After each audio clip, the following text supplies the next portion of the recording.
은밀야단 방문해주셔서 너무나도 감사합니다. 좋아요와 구독은 저에게 큰 힘이 됩니다. 그럼 오늘의 이야기 시작하겠습니다. 옛날 옛적 조선 땅 깊은 산속에 맑은 호수가 빛나는 청연이라는 마을이 있었습니다. 이곳은 이름 그대로 푸른 물빛이 깊고 맑아 멀리서도 그 아름다움을 찾아 사람들이 모여들었지요. 전국 각지에서 보부상과 상인들이 오가는 교역의 중심지로 특히 월야루라는 큰 객주가 자리하고 있었습니다. 달빛 아래 아름다운 집이라는 뜻을 가진 월야루는 청연 마을에서 가장 번창하는 객주였고 많은 나그네가 이곳에서 하룻밤을 묵어가곤 했어요. 그 무렵 어느 늦은 봄날이었습니다. 해질녘 청연마을 어귀의 한 나그네가 발걸음을 멈추었습니다. 강윤이라 불리는 이 젊은이의 모습은 평범한 행상과 다를 바 없었으나 그의 깊은 눈빛에는 보통 사람에게서 찾아보기 힘든 슬픔과 결연함이 깃들어 있었죠. 등에 짊어진 보따리 하나가 강윤의 전 재산이었고 품속 깊이 간직한 작은 은목걸이는 어머니의 마지막 유품이었습니다. 이제 이곳에서 시작하리라. 강윤은 마음속으로 다짐하며 청연마을로 들어섰습니다. 몰락한 양반가의 후손인 그는 가족이 억울한 누명을 쓰고 화를 당한 후 혈혈단신 도망쳐 이곳까지 온 것이었습니다. 자신의 신분을 숨긴 채 평범한 장사꾼으로 살아가려는 강윤이었지만 마음 한구석에는 부모님의 원한을 풀고자 하는 불씨가 꺼지지 않고 있었지요. 마을 어귀를 지나던 강윤은 갑자기 시끄러운 소리에 발걸음을 멈추었습니다. 저 앞에서 몇몇 불량배들이 나이 든 노인을 괴롭히고 있었습니다. 노인은 보따리를 빼앗기지 않으려 안간힘을 쓰고 있었죠. 이 불효막심한 놈들, 어디 감히 노인을 괴롭히느냐? 강윤의 목소리가 날카롭게 울려 퍼졌습니다. 불량배들은 잠시 당황했으나 이내 강윤을 향해 달려들었습니다. 오랜 도피 생활 중에 몸을 단련해온 강윤은 몇 번의 날렵한 동작으로 그들을 물리쳤지요. 불량배들은 욕설을 내뱉으며 달아났습니다. 고맙네, 젊은이. 이 노령한 몸을 도와주어. 노인이 고마움을 표하려 할 때 한 여인의 목소리가 들려왔습니다. 할아버지, 괜찮으십니까? 달빛보다 맑은 목소리의 주인공은 바로 서연이었습니다. 월야루 주인의 딸로 어려서부터 객주 일을 도우며 자란 서연은 강인한 성품과 날카로운 눈을 지니고 있었지요. 서연은 서둘러 노인에게 다가갔고 그제야 강윤을 발견했습니다. 서연의 눈빛이 강윤을 향했습니다. 그 눈빛에는 의심과 경계가 담겨 있었으며 그것은 오래 지속되었습니다. 그대는 누구시오? 서연의 질문은 차갑게 날아왔어요. 지나가는 장사치에 불과합니다. 어르신이 위험에 처한 것을 보고 돕고자 했을 뿐이지요. 강윤의 대답은 담담했지만 서연의 의심 어린 눈초리는 사그라들지 않았습니다. 그러나 노인이 나서서 말했습니다. 서연아, 이 젊은이가 아니었으면 내 할아비가 큰 봉변을 당할 뻔했단다. 그저 지나가던 이가 아니라 하늘이 보낸 은인이야. 서연은 할아버지의 말에 마지못해 고개를 숙였습니다. 은혜를 잊지 않겠습니다. 저희 월야루에서 하룻밤 묵어 가시지요. 이것이 강윤과 서연의 첫 만남이었습니다. 운명의 실이 서서히 두 사람을 엮어가기 시작한 그 순간 청연마을의 푸른 호수는 그들의 만남을 고요히 지켜보고 있었지요. 밤이 깊어갈수록 강윤의 마음은 묘한 설렘으로 가득 찼습니다. 오랜 시간 떠돌며 살아온 강윤에게 이런 감정은 낯설면서도 따스했습니다. 어쩌면 이곳에서 잠시 머물며 숨을 고를 수 있을지도 모른다는 희망이 그의 가슴 한켠에 자리 잡기 시작했습니다. 월야루는 마을에서 가장 번창하는 객주답게 밤늦게까지 손님들로 붐볐습니다. 강윤은 서연 할아버지의 권유로 이곳에서 하룻밤을 묵게 되었지요. 넓은 마당과 정갈한 방, 그리고 분주히 오가는 사람들 사이에서 강윤은 오랜만에 안정감을 느꼈습니다. 마치 집에 돌아온 듯한 그 감각은 오래도록 유랑하던 강윤에게 낯설면서도 반가운 감정이었지요. 다음 날 아침 새벽녘부터 월야루는 시끌벅적했습니다. 객주를 찾는 장사꾼들과 나그네들로 분주했어요. 강윤이 짐을 챙겨 떠나려 할 때였습니다. 서연의 할아버지가 강윤을 불러 세웠습니다. 어디로 가려고 하시오? 제 갈 길이 있습니다. 베풀어 주신 은혜 잊지 않겠습니다. 그때 서연의 아버지가 다가왔고 할아버지는 어제 있었던 일을 모두 이야기했습니다. 객주 주인 서도윤은 강윤을 유심히 살피더니 말했습니다. 요즘 일손이 부족한데 몇 달만 일해보시겠소. 숙식은 제공하고 품삯도 드리리다. 강윤은 잠시 망설였습니다. 객주에서 일하면 많은 사람들을 만나게 될 터 자신을 쫓는 이들의 눈에 띌 위험도 있었습니다. 하지만 고정된 거처 없이 떠돌아다니는 것보다는 안전할지도 모른다는 생각이 들었지요. 감사히 받아들이겠습니다. 이렇게 강유는 월야루의 머슴이 되었습니다. 강유는 보통 사람들이 꺼리는 허드레시를 마다하지 않고 성실하게 해냈습니다. 무거운 짐을 나르고 객방을 청소하고 장작을 패는 일까지. 강윤의 부지런함과 성실함은 월야루 사람들의 눈에 띄었지요. 하지만 서연은 여전히 강윤을 의심의 눈초리로 바라보았습니다. 강윤의 말투나 행동에서 묻어나는 묘한 기품이 평범한 장사치와는 다르다고 느꼈기 때문입니다. 어느 날 서연은 강윤이 혼자 있을 때 다가갔습니다. 내 정체가 무엇이냐? 보통 장사치라고 하기엔 글솜씨가 너무 좋더구나. 강윤은 깜짝 놀랐습니다. 지난밤 서연의 할아버지가 건네준 책을 읽다가 무심코 남긴 글귀를 서연이 발견한 것이었습니다. 저희는 그저 어려서 서당에 다닌 적이 있을 뿐입니다. 서연은 고개를 갸웃거리며 물러났지만 그 눈빛에는 여전히 의구심이 가득했습니다. 강유는 자신의 부주의함을 자책했습니다. 더 조심해야 한다고 다짐했지요. 날이 갈수록 강윤의 성실함은 월야루 사람들의 마음을 사로잡았습니다. 특히 서연의 할아버지는 강윤을 아들처럼 아꼈지요. 그러나 서연만은 여전히 강윤을 경계했습니다. 서연의 눈에는 강윤이 무언가를 숨기고 있는 것처럼 보였고 그것이 객주의 위험을 가져올지도 모른다는 불안감이 사라지지 않았습니다. 비가 내리던 어느 날 저녁 서연은 강윤이 혼자 마당 한켠에서 무언가를 바라보는 모습을 발견했습니다. 강윤의 손에는 작은 은목걸이가 들려 있었지요. 빗물에 젖은 강윤의 얼굴은 형언할 수 없는 슬픔으로 가득 차 있었습니다. 그것이 무엇이냐? 서연의 갑작스러운 질문에 강윤은 서둘러 목걸이를 품에 숨겼습니다. 강윤의 당황한 모습을 본 서연은 더욱 의심이 커졌지요. 대답해보라. 그 목걸이가 무엇이냐? 강윤은 잠시 침묵했다가 조용히 입을 열었습니다. 어머니의 유품입니다. 제가 가진 유일한. 그 말을 끝내기도 전에 멀리서 객주 주인 서도윤의 목소리가 들려왔습니다. 서연은 마지못해 자리를 떠났고 강윤은 안도의 한숨을 내쉬었습니다. 하지만 강윤은 알지 못했지요. 서연의 마음속에 강윤에 대한 호기심이 작은 불씨처럼 피어나기 시작했다는 것을요. 그날 밤 서연은 잠을 이루지 못했습니다. 강윤의 슬픔에 젖은 눈빛이 자꾸만 떠올랐습니다. 빗소리를 듣고 있노라니 어쩐지 마음이 아려웠지요. 정말 내가 말한 대로 단순한 행상꾼일 뿐인가? 서연은 창가에 앉아 비 내리는 마당을 바라보며 생각에 잠겼습니다. 호수처럼 깊은 강윤의 눈동자에 숨겨진 비밀이 무엇인지 서연의 마음은 조금씩 그 비밀을 알고 싶어 했습니다. 여름이 깊어가던 어느 날 월야루의 한 무리의 관원들이 들이닥쳤습니다. 그들은 이 일대에 숨어 지내는 죄인을 찾고 있다며 객주 안을 샅샅이 뒤졌지요. 강윤은 급히 뒤뜰로 몸을 숨겼습니다. 가슴이 쿵쾅거려 숨소리마저 거칠었습니다. 나를 찾는 것인가?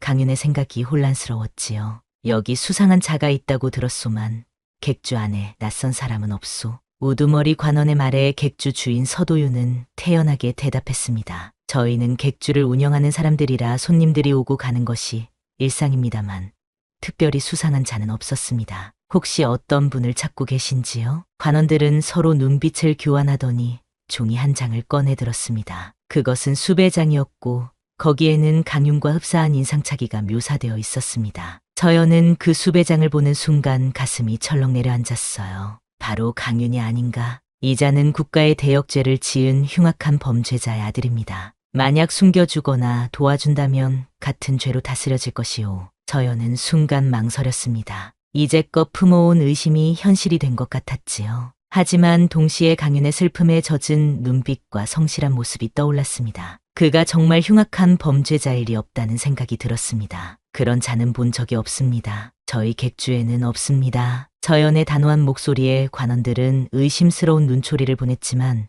더 이상의 증거를 찾지 못한 채 물러났습니다. 그들이 떠나자마자 서연은 강윤을 찾아 뒤뜰로 향했습니다. 그곳에서 창백한 얼굴로 서 있는 강윤을 발견했지요. 내가 관원들이 찾는 그 사람이지? 서연의 질문에 강윤은 대답하지 못했습니다. 그저 고개를 숙인 채 침묵했지요. 서연은 강윤의 어깨를 붙잡았습니다. 왜 말이 없는 것이냐? 내 물음에 답하라. 강윤은 천천히 고개를 들어 서연을 바라보았습니다. 그의 눈에는 깊은 슬픔과 체념이 깃들어 있었습니다. 떠나겠습니다. 객주의 해가 될 수 없으니 그대로 떠나게 두지 않을 것이다. 내가 무슨 일을 저질렀는지 모르겠으나 내 눈에는 내가 흉악한 범죄자로 보이지 않는구나. 서연의 말에 강유는 놀란 듯 눈을 크게 떴습니다. 지금껏 그를 가장 의심하던 서연이 오히려 그를 감싸주고 있었지요. 그대는 왜? 이유는 나도 모르겠다. 다만 내 마음이 그대를 믿으라 하는구나. 그날 밤 서연은 강윤을 객주 뒤편 창고로 숨겼습니다. 아무도 찾지 않는 곳이었지요. 촛불 하나 켜진 어둑한 창고에서 두 사람은 마주 앉았습니다. 이제 모든 것을 말해줘. 그대가 정말 누구인지, 왜 관원들이 그대를 쫓는지. 강윤은 깊은 숨을 내쉬었습니다. 오랜 시간 가슴에 품어온 비밀을 털어놓을 때가 온 것 같았습니다. 제 아버지는 조정의 고관이셨습니다. 하지만 모함을 받아 역적으로 몰려온 가족이 화를 입었지요. 저는 어머니의 도움으로 겨우 목숨을 건졌지만 강윤의 목소리가 떨렸습니다. 서연은 말없이 그의 이야기를 들었습니다. 촛불빛에 비친 그의 얼굴은 한없이 슬퍼 보였지요. 아버지의 원수를 갚고자 하였으나 그들의 세력이 너무 강했습니다. 결국 저도 쫓기는 신세가 되었지요. 서연은 강윤의 손을 조심스레 잡았습니다. 따스한 봄날의 햇살 같은 온기가 전해졌지요. 이제는 혼자가 아니오. 내가 도와주리다. 그 말에 강윤의 눈시울이 붉어졌습니다. 오랜 시간 홀로 지내온 그에게 서연의 말은 가뭄의 단비와도 같았습니다. 두 사람의 마음이 서서히 가까워지던 그 순간 청년 마을의 밤하늘에는 별들이 유난히 밝게 빛나고 있었습니다. 다음 날부터 서연은 강윤을 더욱 각별히 살폈습니다. 객주일을 돕되 사람들의 눈에 너무 띄지 않도록 배려했지요. 강윤도 서연의 마음을 알아차리고 더욱 조심스럽게 행동했습니다. 두 사람 사이에 점차 신뢰가 쌓여갔고 그 신뢰는 어느새 다른 감정으로 변해가고 있었습니다. 여름이 지나고 가을이 깊어가던 어느 날 월야루의 한 무리의 손님들이 찾아왔습니다. 화려한 비단옷을 입고 위세등등한 모습이었지요. 모두가 그들을 대접하느라 분주한 가운데 강윤은 그들 중 한 사람을 알아보고 창백해졌습니다. 바로 그의 가족을 몰락시킨 원수 중 하나였습니다. 저 자는 강윤의 손이 떨려왔습니다. 분노와 두려움이 뒤섞인 감정이 가슴을 갈갈이 찢었지요. 서연은 강윤의 변화를 눈치채고 그를 급히 뒤뜰로 데려갔습니다. 무슨 일이냐? 얼굴이 하얗게 변했구나. 저들 중 한 명이 제 가족을 무너뜨린 자입니다. 서연은 강윤의 어깨를 꼭 잡았습니다. 그의 눈빛에서 복수심이 불타오르는 것을 보았기 때문입니다. 지금은 때가 아니오. 그대 혼자서는 아무것도 할 수 없소. 제발 참으시오. 강윤은 주먹을 꽉 쥐었다 폈다 하며 감정을 추스르려 했습니다. 서연의 말이 옳았습니다. 지금 섣불리 행동했다간 모든 것을 잃을 수 있었지요. 알겠소. 하지만 언젠가는 그날이 오면 내가 도와주리다. 하지만 지금은 참아야 하오. 서연의 단호한 목소리에 강윤은 고개를 끄덕였습니다. 그러나 운명은 그리 순탄하게 흘러가지 않았지요. 그날 밤 객주에 묵는 손님들 사이에서 강윤의 소문이 퍼지기 시작했습니다. 누군가 그를 알아본 것입니다. 여기 수상한 자가 있다더군. 조정에서 쫓는 역적의 아들이라지. 이 말을 들은 서연의 아버지 서도윤은 크게 놀랐습니다. 그는 곧장 서연을 불러 물었지요. 그 머슴이 정말 역적의 아들이더냐?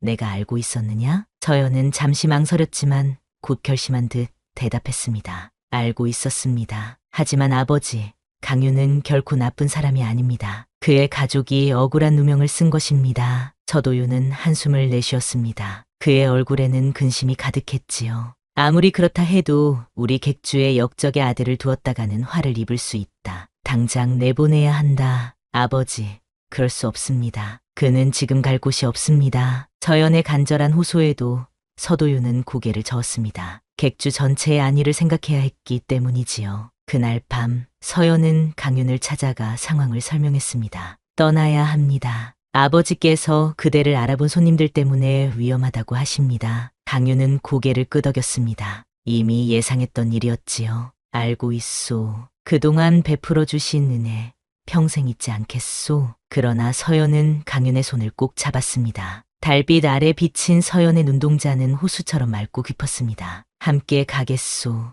나도 그대와 함께 떠나겠소. 강윤은 놀라 말을 잇지 못했습니다. 서연의 말은 상상조차 하지 못한 것이었지요. 안 됩니다. 아가씨는 이곳에 남아야 합니다. 가족과 객주가 있지 않습니까? 내 마음은 이미 정했소. 그대 없는 이곳에 나는 머물 수 없소. 두 사람의 눈빛이 깊게 교차했습니다. 그 눈빛 속에는 말로 표현할 수 없는 깊은 감정이 담겨 있었습니다. 가을 바람이 두 사람 사이로 살포시 불어오며 나무숲을 흩날렸지요. 다음 날 새벽 두 사람은 조용히 월야루를 빠져나왔습니다. 서연은 부모님께 짧은 편지만 남기고 강윤을 따라 나섰지요. 그들은 동이 트기 전 청년 마을을 벗어나 산길로 접어들었습니다. 정말 후회하지 않소? 강윤의 물음에 서연은 미소 지었습니다. 그 미소는 새벽녘의 첫 햇살처럼 따스했지요. 내 평생 처음으로 내 마음이 원하는 대로 행동하는 것이오. 어찌 후회하겠소? 두 사람은 손을 맞잡고 앞으로 나아갔습니다. 앞으로의 길이 험난할 것임을 알면서도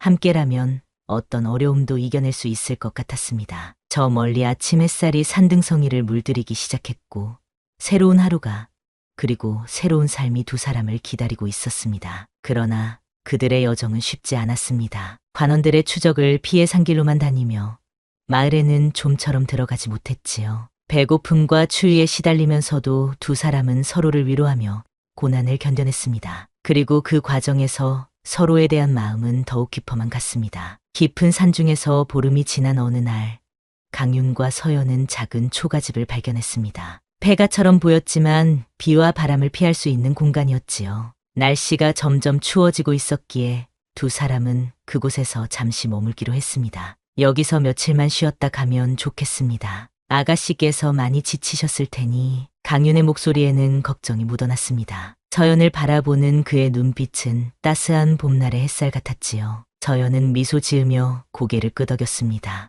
나는 괜찮소. 하지만 그대도 쉬어야 할 것 같구려. 날이 갈수록 얼굴이 창백해지는 것이. 서연의 말에 강윤은 웃음을 지었습니다. 그동안 서연을 위해 자신의 피로를 감추려 했으나 그런 마음까지 서연은 잃고 있었던 것입니다. 두 사람은 초가집 안으로 들어가 먼지를 털고 작은 불을 피웠습니다. 누군가 살았던 흔적이 있네요. 하지만 오래전 일인 것 같습니다. 서연이 말했습니다. 방 한 구석에는 오래된 살림살이가 쌓여 있었고 벽에는 이끼가 끼어 있었지요. 강윤은 주변을 둘러본 후 장작을 구하러 나갔습니다. 해가 저물기 전에 집 주변의 땔감을 모아와야 했지요. 서연은 집 안을 정리하기 시작했습니다. 객주 주인의 딸로 살면서도 허드레시를 마다하지 않았던 서연은 손이 야물렀습니다. 바닥에 먼지를 쓸고 짚을 모아 잠자리를 만들었지요. 그때 그녀는 바닥 틈새에서 무언가를 발견했습니다. 그것은 낡은 비단천에 쌓인 작은 문서였습니다. 서연이 조심스레 펼쳐보니 그것은 옛관청의 문서였지요. 서연은 글을 익힌 덕에 그 내용을 읽을 수 있었습니다. 신사년 5월 5일 김학수의 영모 혐의에 관한 조사 보고서. 서연의 눈이 커졌습니다. 김학수, 바로 강윤의 아버지 이름이었지요.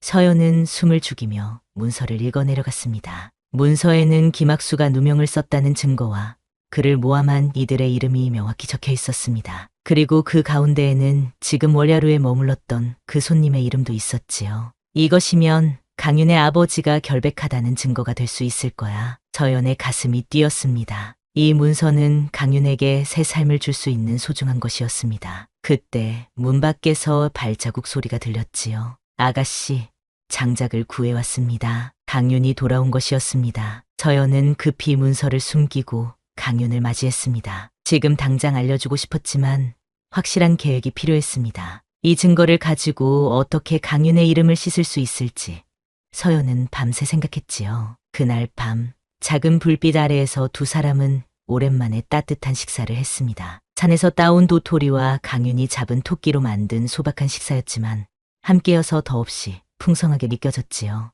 아가씨. 아니, 서연아. 강윤이 조심스레 서연의 이름을 불렀습니다. 처음으로 존칭 없이 그녀의 이름을 부른 것이었지요. 서연은 놀란 듯 눈을 크게 떴습니다. 내 여생을 바쳐 그대를 지키고 행복하게 해드리리다. 약속하오. 강윤의 목소리는 떨렸지만 그 눈빛은 단단했습니다. 버들가지 같은 손길로 서연의 손을 감싸주었지요. 서연의 눈에는 별빛 같은 눈물이 맺혔습니다. 나도 그대의 곁에서 평생을 함께하고 싶소. 두 사람의 마음이 하나로 이어지는 순간이었습니다. 초가집 밖으로는 찬 바람이 불고 멀리서 늑대 울음소리가 들려왔지만 그들의 마음속에는 봄날의 따스함이 가득했지요. 그런데 그때 갑작스럽게 초가집 문이 열렸습니다. 횃불을 든 여러 명의 사내들이 들이닥친 것입니다. 역적의 자식을 찾았다. 저기 있다. 강윤과 서연은 놀라 일어섰습니다. 그들은 월야루에서 본 그 손님의 부하들이었습니다. 서연의 아버지가 딸을 찾아달라고 부탁한 것을 기회로 삼아 강윤을 쫓아온 것이었지요. 서연아, 뒤로 물러서시오. 강윤은 서연을 감싸며 앞을 막아섰습니다. 하지만 상대는 5명이나 되었고 모두 무기를 들고 있었습니다. 강윤은 재빨리 주변을 둘러보며 탈출구를 찾았지요. 살려두지 않을 것이다. 내 아비처럼 내 놈도 역적의 이름을 쓰고 죽을 것이야. 자네들이 강윤을 향해 달려들었습니다. 강윤은 필사적으로 맞섰지만 수적 열쇠를 극복하기 어려웠습니다. 그 순간 서연이 벽에 걸린 낡은 후미를 들고 뛰어들었지요. 감히 무고한 이를 해치려 하다니. 이 문서를 보아라. 서연은 품에서 발견한 문서를 꺼내 들었습니다. 자네들이 잠시 멈춰서는 틈을 타 서연은 강윤의 손을 잡고 뒷문으로 빠져나갔습니다. 깊은 산속으로 달려가며 서연은 숨 가쁘게 말했습니다. 증거를 찾았어요. 당신 아버지의 결백을 증명할 수 있는. 어둠 속에서 두 사람은 숨 가쁘게 산길을 달렸습니다. 뒤에서는 사내들의 횃불과 고함 소리가 점점 가까워지고 있었지요. 강윤은 서연의 손을 꼭 잡고 앞장섰습니다. 그의 눈은 어둠 속에서도 길을 찾아내는 듯했습니다. 이쪽이다. 내가 낮에 보았던 동굴이 있소. 강윤의 인도로 두 사람은 바위 틈새로 몸을 숨겼습니다. 깎아지른 절벽 아래 자리한 작은 동굴이었지요. 바깥에서는 발견하기 어려운 곳이었습니다. 숨을 죽이고 앉아있자니 그제야 서연이 말한 내용이 강윤의 귀에 들어왔습니다. 방금 무슨 말을 한 것이오? 아버지의 결백을? 서연은 천천히 품속에서 문서를 꺼내 강윤에게 건넸습니다. 희미한 달빛 아래에서도 그것이 관청의 문서임을 알아볼 수 있었지요. 강윤의 손이 떨렸습니다. 어디서 이것을 찾았소? 초가집 바닥 틈에서 발견했어요. 아마도 당신 아버님을 조사했던 관리가 숨겨둔 것 같습니다. 보세요. 여기에 모든 진실이 적혀 있어요. 강윤은 문서를 읽어내려갔습니다. 그의 눈에서는 뜨거운 눈물이 흘러내렸지요. 오랫동안 가슴에 맺혀있던 한이 풀리는 듯한 감정이었습니다. 아버지께서 결백하셨다는 것을 이제야. 강윤은 더 이상 말을 잇지 못했습니다. 서연은 강윤의 어깨를 감싸 안았지요. 그 순간 두 사람은 서로의 온기를 느끼며 모든 말 없이도 마음을 나누었습니다. 강윤의 너른 가슴에 서연의 머리가 기대어졌고 그것은 마치 오랜 여정 끝에 찾은 안식처 같았지요. 이 문서를 조정에 올리면 그대의 이름을 씻을 수 있을 것입니다.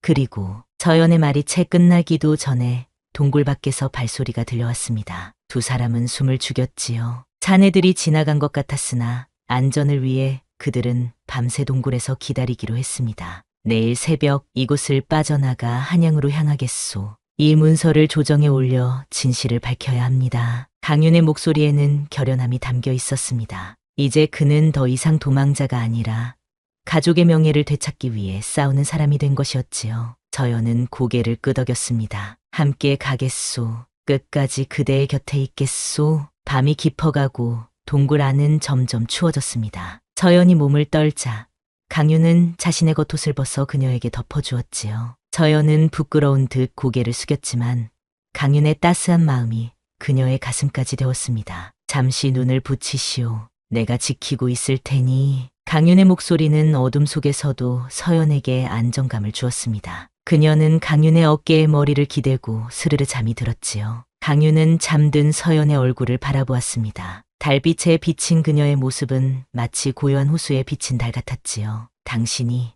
아니었다면. 강윤은 속삭이듯 말했습니다. 그의 마음속에는 이미 서연이 깊숙이 자리 잡고 있었습니다. 평생을 함께하고 싶다는 감정이 그 어떤 것보다 강렬하게 그의 가슴을 채우고 있었지요. 새벽녘 두 사람은 조심스레 동굴을 빠져나왔습니다. 잔길을 따라 한양으로 향하는 큰 길을 찾아 나섰지요. 하루 종일 걸었습니다. 때로는 숲속에 몸을 숨기고 때로는 지나가는 장터 구경꾼인 척 행색을 바꿔가며 조심스럽게 이동했습니다. 그렇게 사흘이 지났을 무렵 한양이 가까워지고 있었습니다. 이제 조금만 더 가면 문서를 조정에 올릴 수 있었지요. 두 사람의 마음은 희망으로 부풀었습니다. 그러나 운명은 그들에게 마지막 시험을 준비하고 있었습니다. 한양 외곽의 작은 주막에서 쉬고 있을 때였지요. 누군가 서연의 이름을 부르는 소리가 들렸습니다. 서연아. 돌아보니 그곳에는 서연의 아버지 서도윤이 서 있었습니다. 그의 얼굴에는 안도와 놀라움, 그리고 분노가 뒤섞여 있었지요.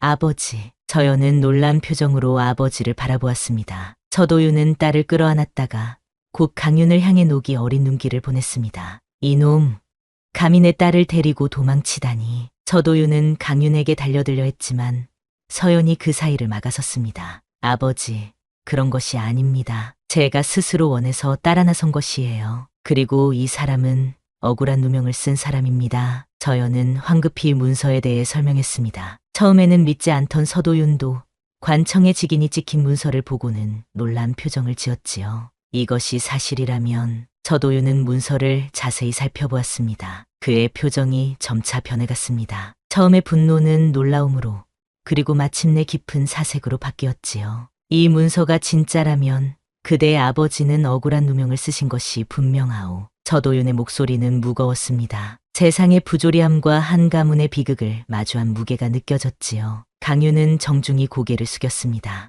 이 문서를 조정에 올려 진실을 밝히고자 합니다. 망극하옵게도 서연 아가씨께서 저를 도와주셨기에 여기까지 올 수 있었습니다. 서도윤은 딸을 바라보았습니다. 서연의 눈빛에는 확신과 결연함이 깃들어 있었지요. 그는 깊은 한숨을 내쉬었습니다. 내가 도와주겠소. 한양에 영향력 있는 것이 있으니 그를 통해 이 문서를 올바른 곳에 전달할 수 있을 것이오. 강윤과 서연의 눈이 빛났습니다. 예상치 못한 도움의 손길이 그들 앞에 나타난 것이었지요. 정말 감사합니다. 장인어른. 강윤의 입에서 장인어른이라는 말이 나오자 서도윤은 순간 당황했지만 이내 쓴웃음을 지었습니다. 아직 그런 말은 이르네. 우선 진실부터 밝혀야 하지 않겠나? 세 사람은 그날 밤을 주막에서 머물렀습니다. 서도윤은 신뢰할 수 있는 하인을 불러 남몰래 준비를 시켰지요. 이튿날 새벽, 그들은 한양으로 향했습니다. 한양은 온갖 사람들로 북적였습니다. 장사치들의 외침, 관리들의 위험 있는 걸음, 그리고 백성들의 분주한 움직임이 어우러진 거대한 도시였지요. 강윤은 오랜 시간 그리워했던 곳이었지만 동시에 가장 두려웠던 장소이기도 했습니다. 서도윤은 그들을 한적한 곳에 잠시 숨게 한 후 혼자 친구를 만나러 갔습니다. 그가 돌아오기를 기다리는 시간은 길게 느껴졌지요. 강윤의 손은 떨리고 있었습니다. 서연은 그의 손을 따뜻하게 감쌌습니다. 곧 모든 것이 해결될 거예요. 그대의 가족이 억울하게 당한 누명이 벗겨질 거예요. 강윤은 고개를 끄덕였지만 그의 눈빛에는 여전히 불안함이 서려 있었습니다. 갑자기 누군가가 문을 두드렸습니다. 두 사람의 가슴이 철렁 내려앉았지요.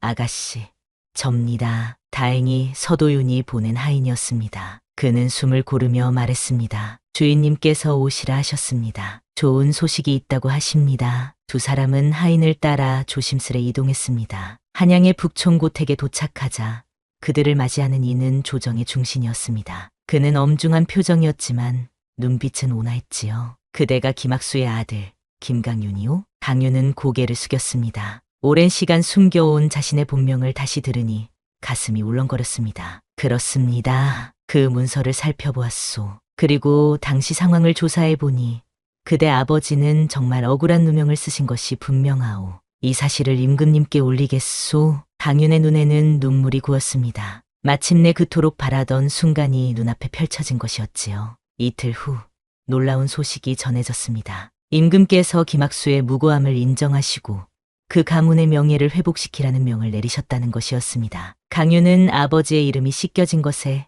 감사의 눈물을 흘렸습니다. 이제 제 이름을 당당히 밝힐 수 있게 되었습니다. 강윤의 목소리는 떨렸습니다. 서연은 그의 손을 꼭 잡아주었지요. 두 사람의 눈빛에는 미래에 대한 희망이 가득했습니다. 그러나 아직 한 가지 문제가 남아 있었습니다. 바로 강윤의 가족을 모함한 원수들을 처벌하는 일이었지요. 조정에서는 이 사건을 조사하기 시작했고 점차 진실이 밝혀지고 있었습니다. 어느 날 강윤은 서연을 데리고 한강가로 나갔습니다. 햇살이 반짝이는 강물을 바라보며 그는 마음속에 담아두었던 말을 꺼냈습니다. 서연아, 나의 마음을 받아주겠소? 서연은 미소 지었습니다. 그녀의 눈에는 온 세상의 별빛이 담긴 듯했지요. 이미 오래전에 받아들였소. 그대의 슬픔도 기쁨도 모든 것을. 강윤은 품속에서 작은 은목걸이를 꺼냈습니다. 어머니의 마지막 유품이었지요. 어머니께서 내 짝을 만나거든 이것을 주라고 하셨소. 평생을 함께할 사람에게 서연의 눈가에 눈물이 맺혔습니다. 강윤이 조심스레 목걸이를 서연의 목에 걸어주었습니다.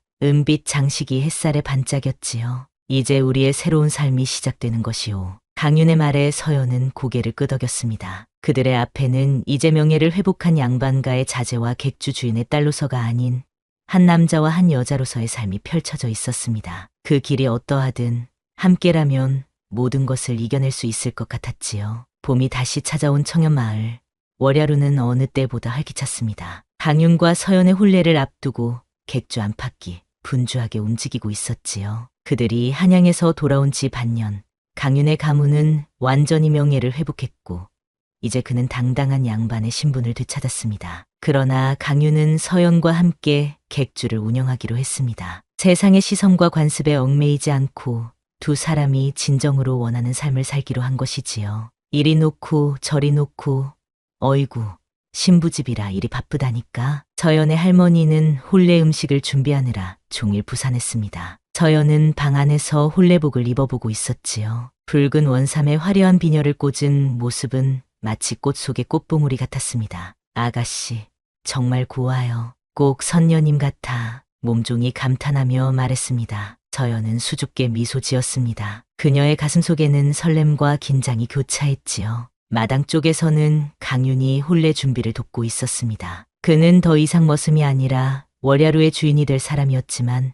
여전히 손수 일을 거들었지요. 그런 강윤의 모습을 보며 서도윤은 점점 마음을 열었습니다. 자위가 부지런하구만. 내 딸을 맡기기에 부족함이 없겠어. 서도윤의 말에 강윤은 공손히 고개를 숙였습니다. 그의 마음속에는 깊은 감사함이 가득했습니다. 이제 그에게는 가족이 생겼습니다. 혼자가 아닌 함께하는 삶이 시작되고 있었지요. 혼례 전날 밤 서연은 강윤을 뒤뜰로 불러냈습니다. 달빛이 호수에 반사되어 은은한 빛을 내고 있었지요. 내일이면 우리가 부부가 되는구려. 서연의 목소리는 작았지만 그 속에 담긴 감정은 깊고 진실했습니다. 강윤은 서연의 손을 조심스레 잡았습니다. 그대를 만나기 전 내 삶은 어둠 속을 헤매는 것과 같았소. 하지만 그대는 나에게 빛이 되어 주었소. 두 사람은 말없이 서로를 바라보았습니다. 그 눈빛 속에는 천마디 말보다 깊은 감정이 담겨 있었지요. 그들의 사랑은 시련을 통해 더욱 단단해진 것이었습니다. 혼례날 월야루는 그 어느 때보다 화려하게 꾸며졌습니다. 마을 사람들과 멀리서 온 손님들로 가득 찼지요. 강윤은 사무관대를 갖추고 당당히 서 있었고 서연은 아름다운 원삼을 입고 그의 앞에 섰습니다. 신랑 신부, 대례를 올리겠습니다. 사회자의 외침과 함께 혼례가 시작되었습니다. 두 사람은 서로에게 절을 올리고 잔을 나누었지요. 그 모습을 보며 서도윤의 눈가에 이슬이 맺혔습니다. 딸의 행복한 모습에 가슴이 뭉클했던 것이지요. 이제 두 분은 부부가 되었습니다. 온 세상이 이 혼인을 축복합니다. 사람들의 축하 소리가 월야루를 가득 채웠습니다. 강윤과 서연은 서로를 바라보며 미소 지었지요. 그들의 눈에는 미래에 대한 희망과 서로에 대한 깊은 사랑이 담겨 있었습니다. 혼례를 마친 뒤 강윤은 서연과 함께 청년마을의 푸른 호수가로 나갔습니다. 해가 질 무렵 호수 물빛은 황금빛으로 물들어 있었지요. 이제 우리의 진짜 여정이 시작되는 것이오. 강윤의 말에 서연은 고개를 끄덕였습니다. 그들 앞에는 새로운 삶이 펼쳐져 있었지요. 더 이상 도망자도 의심하는 자도 아닌 서로를 깊이 사랑하는 한 쌍으로서의 삶이었습니다. 그대와 함께라면 어떤 어려움도 이겨낼 수 있을 것 같소. 서연의 말에 강윤은 따스한 미소를 지었습니다. 그들은 손을 맞잡고 호숫가를 거닐었지요. 지는 해를 배경으로 두 사람의 실루엣이 길게 늘어졌습니다. 시간이 흘러 월야루는 더욱 번창했습니다. 강윤과 서연은 객주를 더 크게 키웠고 많은 이들이 그들의 지혜와 인정을 구하러 찾아왔지요. 그들은 떠돌이 상인들에게 쉼터를 제공했고 어려운 이들에게 도움의 손길을 내밀었습니다. 우리 월야루는 단순한 객주가 아니라 모든 이들에게 안식을 주는 곳이 되어야 하오. 강윤의 말은 현실이 되었습니다. 월야루는 청년 마을의 자랑이 되었고 그들의 사랑 이야기는 오랫동안 사람들의 입에 오르내렸지요. 세월이 흘러 그들에게는 아이들이 생겼고 가족의 행복은 더 커졌습니다. 강윤은 매일 밤 아이들에게 자신과 서연의 이야기를 들려주었지요. 신분을 숨긴 머슴과 객주 처녀의 운명적인 만남, 그리고 그들의 사랑이 어떻게 모든 어려움을 이겨냈는지에 대한 이야기를요. 아버님, 어머님은 정말 용감하셨군요. 아이들의 눈이 반짝였습니다. 강윤과 서연은 서로를 바라보며 미소 지었지요. 그들의 눈빛 속에는 여전히 처음 만났을 때의 설렘과 깊어진 사랑이 담겨 있었습니다. 이렇게 강윤과 서연의 이야기는 끝이 아닌 새로운 시작이 되었습니다. 그들의 사랑은 청년마을의 푸른 호수처럼 깊고 맑게 흘러갔고 영원히 그곳에 머물게 되었지요. 바람처럼 떠돌던 사람이 마침내 찾은 안식처. 그것이 바로 사랑이었습니다. 그리하여 신분을 숨긴 머슴과 사랑에 빠진 객주 처녀의 운명을 바꾼 하룻밤의 이야기는 오랫동안 사람들의 가슴 속에 깊이 새겨져 진정한 사랑의 힘을 전해주는 아름다운 전설로 남게 되었습니다.